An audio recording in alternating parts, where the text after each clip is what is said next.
Mango and Wool here. Today we are explaining the lore of Potanas of the Craft.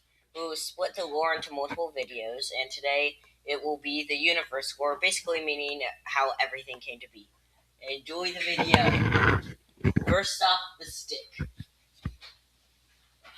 Well, that's you. Oh, yeah.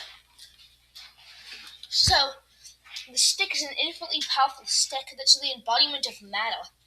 The universe was created when a tiny piece of the stick came off and turned into a thing that exploded into the Big Bang and created the universe.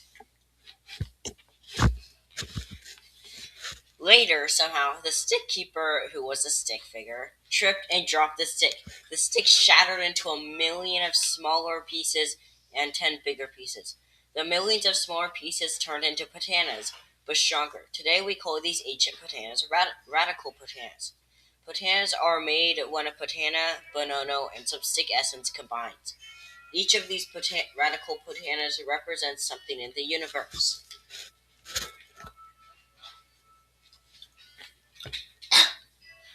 But something terrible happened. There was one potana none of the others liked. They thought this potana was weak and stupid. And this potana didn't like potanas, thinking it was bad. One potana didn't like the unpopular potana so much it tried to kill it. The unpopular potana didn't want to fight, but it was forced to by all the other potanas. Although when the unpopular potana fought, it accidentally ate the other potana and gained its powers. The potana realized it could eat other potanas to grow stronger. So it had its revenge and ate every other potana until it was the only one. This potana was known as the Hungry Potana. The hungry Potana became the Potana star. He flew around eating universe after universe. But when it came to Earth, he poked the crescent moon and blew up. Many of the Potanas flew into different universes, but no longer radical. Only a few Potanas are able to still be radical.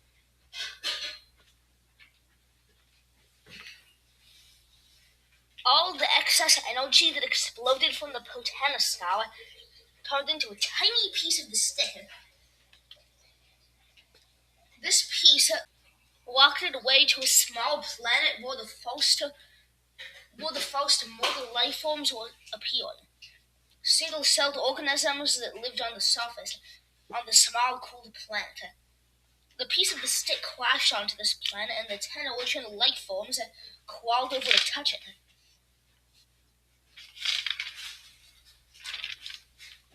When all the life forms touched it, the stick hyper-evolved them into godlike creatures that were extremely powerful.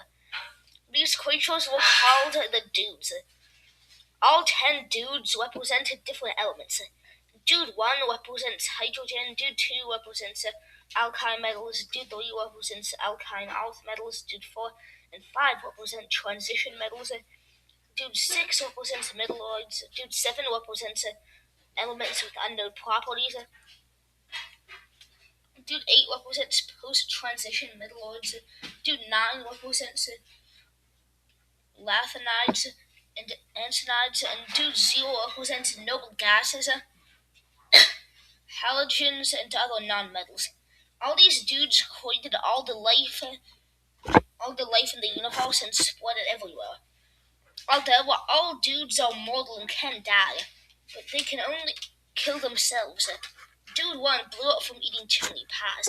Dude 4 accidentally closed a portal while he was still halfway inside of it. And Dude 8 choked on a lima bean. Because the dudes have so much power, they have 100 years to wake up before another dude wakes up. Dude 0 was trapped in his own dimension right before he fell asleep, and his power is that that whatever he draws comes to life. Nobody knows how Dude 4 closed a portal on himself because he is the luckiest being in all the multiverses, except 4 creatures. Recently, reality is split apart. Again, nobody knows why except those 4 creatures. Another infinitely powerful object is a stone. There's a stone, the thing that holds reality together. When the stick and the stone combine, it creates the staff. The staff is the most powerful thing in the multiverse, although it has only been formed once. There's also an object trying to save the universe that's called the Dirt, and it keeps anything from destroying the universe. That was the universal lore from Potanas of the Craft. Next, we'll cover the realm lore, and what the heck was that post-credit scene?